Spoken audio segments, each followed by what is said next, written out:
Okay, here we have the European Lager Cooper's DIY beer. This is a really nice beer. Just be aware that it is a lager, so expect it's going to take a little bit longer than the typical 21 days, 3-week sort of style of the Cooper's beer kits. This one I find takes a little longer. It is a European lager, so if I was to compare this to one, you know, it would be like a Heineken or something like that. It makes 60 bottles at 350 mils, our typical wine beer bottle.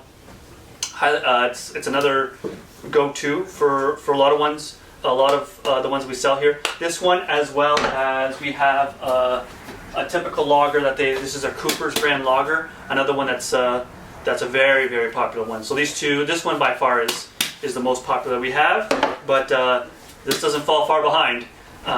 So if you want to try a European style lager, just be aware that it does take a little bit longer than the typical 21 days if you want to get that extra bit out of it.